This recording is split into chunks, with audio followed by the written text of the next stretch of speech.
రేవంత్ రెడ్డి నిన్న మాట్లాడుతూ ఆహ్, 7,500 కోట్ల వరకు మిర్చీలకు అసలుకే సరిపోతున్నది వచ్చే దాంట్లో. నెలకొచ్చేది 18,500 కోట్ల రూపాయలు. ఉద్యోగులకు సుమారుగా 6,000 కోట్ల రూపాయలు పోతున్నాయి. ఈడనే వచ్చిందంటే సగానికి సగం వెళ్ళిపోయిన తర్వాత మిగతా స్కీమ్‌లు ఎట్లా చేయాలి? పోయిన గవర్నమెంట్ చేసిన అప్పులకే ఈ తలకాయ నొప్పులని చాలా బోల్డ్‌గా మాట్లాడి నిన్న వారు. నేనేమంటున్నా, సమర్థత అనేది ఉంటే ఎక్కడైనా రాణిస్తాడు. ఇప్పుడు ఈయన కన్నా ఇప్పుడు ఈ రోజుల్లో రేవంత్ రెడ్డికి వచ్చే ఇన్కమ్ ఎంత? దాదాపుగా 1,60,000 కోట్లు. కానీ కేసీఆర్ ముఖ్యమంత్రి అయినాడు ఎంతుండే ఆదాయం? కేవలం 61,000 కోట్లు. అప్పుడు ట్యాక్స్ ఇన్కమ్ 51,000 కోట్లే ఉండేది. గ్రాంట్స్ అవన్నీ కలిపితే 61,000 కోట్లు ఉండేది. మరి 61,000 కోట్లతోని దాదాపు ఒకటే రోజు క్యాబినెట్ మీటింగ్లో 42 పథకాలు శాంక్షన్ చేశాడు. తర్వాత కాలక్రమంలో ఆయన 10 ఏళ్ల పీరియడ్లో చాలా పథకాలు ఇచ్చాడు. కొంతమంది దళితులకు 10 లక్షల రూపాయలు దళిత బంధు ఇచ్చాడు. చాలామందికి బీసీలకు, మిగతా ఆర్టిజాన్స్కి వీళ్ళందరికీ లక్ష రూపాయలు ఇచ్చాడు. రుణమాఫీలు చేశాడు. అన్నీ కొంచెం ఒక్క విడతలో చేయకపోయినా 3 విడతల్లోనే చేశాడు. తర్వాత అన్ని రకాలుగా ఒక రైతు చనిపోతే 5 లక్షల పైన ఇచ్చాడు. ఇవన్నీ కూడా ఆయన ఎట్లా చేయగలిగాడు? డెవలప్మెంట్ హైదరాబాద్లో 42 ఫ్లైఓవర్స్, మిగతా అండర్ పాస్లు, ఇట్లాంటివన్నీ ఎట్లా చేయగలిగాడు? తర్వాత ఐటీ ఇండస్ట్రీ కారిడార్, ఇవాళ ఫైనాన్షియల్ డిస్ట్రిక్ట్ అట్లే ఉండేనా? నిజంగానే చంద్రబాబు మొదలు పెట్టవచ్చు హైటెక్ సిటీ, రాజశేఖర రెడ్డి కొంచెం డెవలప్ చేయొచ్చు. కానీ నిజమైన డెవలప్మెంట్ అంతా 2014 తర్వాతనే మనకు కనబడుతుంది. ఒక న్యూయార్క్ నగరంలాగా హైదరాబాద్ ఉన్నది అంటే మరి ఎట్లా చేయగలిగిండు? ఇలా ప్రాజెక్ట్ ఎట్లా కట్టగలిగిండు? గవర్నమెంట్ చెప్పేది ఏంటంటే అన్ని కలిపి కూడా, కార్పొరేషన్లే కలిపి కూడా 3.5-4 లక్షల కోట్లు లేదు తెలంగాణ అప్పు అని చెప్తున్నది. మరి ఈయనకు అప్పు తేవడం సాధ్యమైతలేదు, చేత కావట్లేదు. రెండవది ఏంటంటే 1,60,000 కోట్లు ఉన్నా కూడా కేసీఆర్ 62,000 కోట్లతో ఎట్లా మెటిక్యులస్గా ప్లాన్ చేశాడో ఆ ప్లానింగ్ లేదు. మంచి థింక్ ట్యాంక్ లేదు, ఉన్న వాళ్ళతో సఖ్యత లేదు, ఆఫీసర్లతో లేదు, మంత్రులతో లేదు. అంటే ఇవాళ ఆయన ఒక్కడు నేను డెవలప్ కావాలని, నేను సక్సెస్ కావాలని కోరుకుంటే చుట్టూ ఉన్న వాళ్ళంతా రేవంత్ రెడ్డి ఎట్లా ఫెయిల్ అవుతాడని చూస్తూ అంటే ఉంటారు. ఆయన దాంట్లో 2 కారణాలు మీరు అనేది. సఖ్యత లేదనంటే పార్టీలో సీనియర్‌గా ఉన్న వాళ్ళు కొందరు, మాకన్నా చిన్న వయసు వ్యక్తి రావడం ఏందని ఒక అది కూడా ఉండొచ్చు కదా! అందువల్ల కూడా నిరాకరణ ఉండొచ్చు, ఇబ్బంది ఉండొచ్చు. ఇప్పుడు చూడు, జూబ్లీహిల్స్ ఎన్నికలలో మంత్రులందరికీ బాధ్యతలు ఇచ్చారు.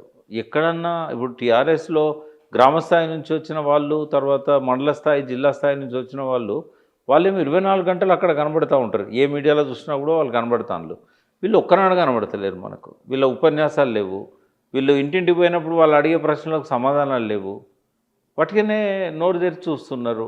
మా దగ్గర డబ్బులు లేవు అని అంటే ఎట్లా నడుస్తుంది? మరి కేసీఆర్ ఎట్లా చేసిండు డబ్బులు లేక? కేసీఆర్కి ఎందుకు అప్పు దొరికింది, మీకెందుకు దొరకట్లేదు? కేసీఆర్ ఇచ్చినాయన్నా మీరు కంటిన్యూ చేయాలి కదా. మీరు కొత్త అంటే ఇవ్వకపోయిళ్ళు, పాత అన్ని ఇవ్వాలి కదా. అప్పులు చేయొద్దనే వాళ్ళ భావన కావచ్చు. బాగా చేస్తున్నారు కదా. కేసీఆర్ 5 ఏళ్లలో చేసిన అప్పు 2 లక్షల కోట్లకు పైన ఈయన 2 ఇయర్స్లోనే చేసిండు కదా. కేసీఆర్ ఫస్ట్ టర్మ్లో ఆయన చేసిన అప్పు కంటే ఈ 2 ఏళ్లలో చేసిన అప్పు ఎక్కువ ఉంది. మరి ఎట్లా ఇవన్నీ? ఇప్పుడు 2 ఇయర్స్కే 2 crores చేస్తే 10 years 5 ఏళ్ళు ఉంటే 5 కోట్లు చేయాలి కదా. 5 లక్షల కోట్లు చేయాలి కదా. ఇప్పుడు 2 లక్షల కోట్లు అయింది. ఇక్కడ తేడా ఏంటంటే అందరికి అర్థం చేసుకోవడానికి, కేసీఆర్ అప్పులు తెచ్చిండు కానీ 85% ప్రొడక్టివ్ సెక్టర్ మీద పెట్టిండు. అంటే ఇన్ఫ్రాస్ట్రక్చర్ మీద, డెవలప్మెంట్, రిటర్న్స్ వచ్చే సెక్టర్ మీద పెట్టిండు. ఈయన ఏం చేసిండు? 1,58,000 కోట్లు ఫస్ట్ ఇయర్ తెచ్చిన అప్పులో 1,52,000 కోట్లు పథకాల మీద పెట్టిండు. అవి రావు తిరిగి.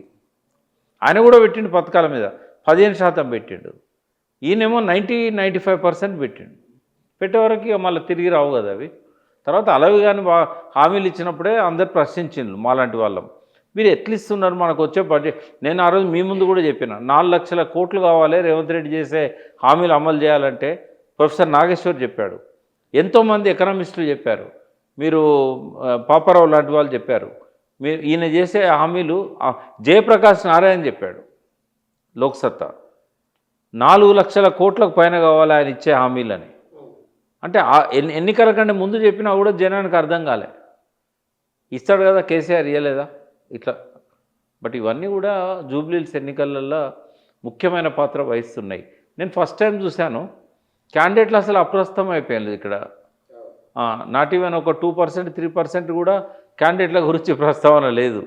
అంత పార్టీలు అయిపోయినాయి. ముఖ్య నాయకులు అయినరు. ముఖ్య నాయకులే. కేటీఆర్ ఇటు సైడు, అటు సైడ్ ఏమో ఆయన రేవంత్ రెడ్డి, హరీష్ రావు గారు, ఇతర నాయకులు ఉన్నా కూడా వాళ్ళ ఫాదర్ చనిపోవడం వల్ల ఆయన ఫీల్డ్ మీద ఎక్కువ లేకపోవడం, మళ్ళీ నిన్న నుంచి స్టార్ట్ చేశాడు ఆయన కూడా. కానీ మీకు ఒక కామెంట్ ఏమొచ్చిందంటే, ఒక బీసీ యువకుడు పోటీలో ఉన్నప్పుడు మీలాంటి వాళ్ళు బీసీ యువకునికి మద్దతు ఇవ్వాలి కదా, బీసీల రాజకీయ అవకాశాలు అధికారం రావాలని మాట్లాడుతున్న మీరు ఎందుకు ఆయనకు అంటే ఆ అబ్బాయికి మైనస్ అయిపోయింది పార్టీ. అంటే రేవంత్ రెడ్డి బీసీలను మోసం చేస్తున్నాడు అనే మెసేజ్ ఇవాళ ప్రతి బీసీ వ్యక్తికి అర్థమైపోయింది. ఎందుకంటే డెడికేటెడ్ కమిషన్ సరిగా చేయలేదు, సర్వే సరిగా చేయలేదు, సంఖ్య సరిగా చూపెట్టలేదు. జూబ్లీహిల్స్లో ఉన్నది 300 కాపులు, 22,000 మంది, 22,000 ఓట్లు, సింగిల్ కమ్యూనిటీ ఓట్లే, సింగిల్ కమ్యూనిటీ. కంపోజిషన్ ఎట్లుందంటే 1,15,000 1,20,000 ఓట్లేమో ముస్లిమ్స్కి ఉన్నాయి, 1,70,000 ఓట్లు బీసీలకు ఉన్నాయి. అంటే బీసీలు నిజంగానే రేవంత్ రెడ్డిని నమ్మి బీసీలు ఓట్లు ఎత్తే భారీ మెజార్టీతో నవీన్ యాదవ్ గెలవాలి. అయితే బీసీలు కోపంగా ఉన్నారు, రేవంత్ రెడ్డి బుద్ధి చెప్పాలి ఎన్నికలల్లో అని. కేవలం నవీన్ యాదవ్ టికెట్ ఇచ్చినంత మాత్రాన బీసీలంతా కూడా ఓన్ చేసుకునే పరిస్థితి లేకపోవడానికి ఏకైక కారణం రేవంత్ రెడ్డి బీసీలను మోసం చేయడమే. కాంగ్రెస్ పార్టీ బుద్ధి చెప్పాలని బీసీలంతా కూడా, ఎందుకంటే ఇప్పుడు యాదవులు ఉన్నారు, సరే 300 కాపులు ఏకపోవడానికి కారణాలు చెప్తాను నేను. యాదవులు ఎందుకు వేయొద్దు అనుకుంటున్నారు?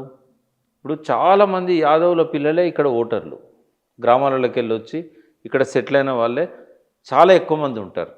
వాళ్ళ ఐటీలో పనిచేసేవాళ్ళు కావచ్చు, ఉద్యోగాలలో ఉన్నోళ్ళు కావచ్చు, ఉద్యోగం కోసం వెతికే వాళ్ళు కావచ్చు, నిరుద్యోగులు కావచ్చు, రియల్ ఎస్టేట్లో ఉన్నవాళ్ళు కావచ్చు. వీళ్ళ తల్లిదండ్రులంతా ఇంకా గొర్రెలు కాస్తున్నారు, వీళ్ళ తాతలు గొర్రెలు కాస్తున్నారు. వాళ్ళకు కేసీఆర్ ఏం చేశారంటే 3 ఫేజెస్లో ప్రతి యాదవ కుటుంబానికి గొర్రెలు ఇవ్వాలని డిసైడ్ చేసుకున్నాడు.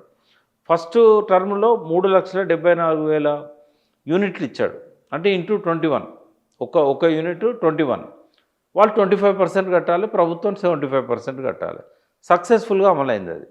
సెకండ్ టర్మ్కి వచ్చేసరికి 3,25,000 యూనిట్లు ఇచ్చాడు. థర్డ్ ఫేజ్ వచ్చేసరికి ఎలక్షన్ వచ్చింది. థర్డ్ ఫేజ్లో ఆయన ఎంత పెట్టుకున్నాడు? ఓన్లీ 1,50,000 యూనిట్లే. 2 ఏళ్ళు అయినా కూడా వాళ్ళు డబ్బులు కట్టిండ్లు, మార్జిన్ మనీ కట్టిండ్లు, వాళ్ళు షార్ట్ లిస్ట్ అయిన్లు, పండగ చేసుకున్నారు మాకు వస్తున్నది అని. ఇప్పుడు వాళ్ళకి ఇవ్వలేదు 2 ఇయర్స్ నుంచి. 300 కాపులకు మళ్ళీ రైతు బంధులో బొక్క పెట్టాడు, రుణమాఫీలో బొక్క పెట్టిండు. తర్వాత వాళ్ళే కూడా ఇప్పుడు మళ్ళీ పవర్ కట్ స్టార్ట్ అయింది, మళ్ళీ ట్రాన్స్ఫారాలు కాలిపోతున్నాయి, ఇవన్నీ కూడా మళ్ళీ మొదలైనవి.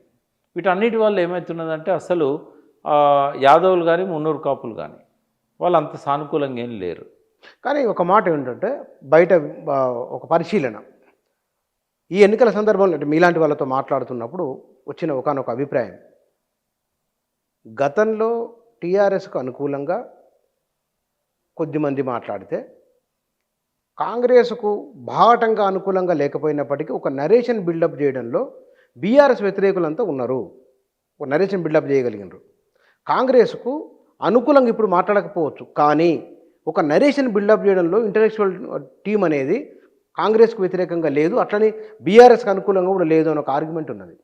ఇప్పుడు బీజేపీలోనే మనం చూద్దాం. బీజేపీ ఓటర్స్ ఎవరైతే ఉన్నారో వాళ్ళు నాన్ కాంగ్రెస్, నాన్ బీఆర్ఎస్. కానీ ఇప్పుడు ఏమైంది, ఏ సర్వే చూసినా కూడా 10% కూడా వాళ్ళకి బీజేపీ వాళ్ళకి ఇవ్వట్లేదు. ఈవెన్ ఈయన వచ్చిన తర్వాత కూడా ఎవరు మన బండి సంజయ్ తర్వాత కిషన్ రెడ్డి గారు ప్రచారంలో పాల్గొన్న తర్వాత కూడా అది ఇంకా తగ్గింది, 7% పడిపోయింది వాళ్ళది. అదేంటి? అదే ఇప్పుడు కొన్ని ప్రామినెంట్ సంస్థలు, వాళ్ళ పేర్లు తీసుకోవచ్చు లేదో నాకు తెలియదు, కొన్ని ప్రామినెంట్ సంస్థలు గతంలో 10 సార్లు ఎన్నికల సర్వే చెప్తే 9 సార్లు 8 సార్లు కరెక్ట్ అయిన వాళ్ళు కూడా ఉన్నారు. వాళ్ళందరూ కూడా ఇచ్చేది ఏంటంటే 7 to 10 బీజేపీ.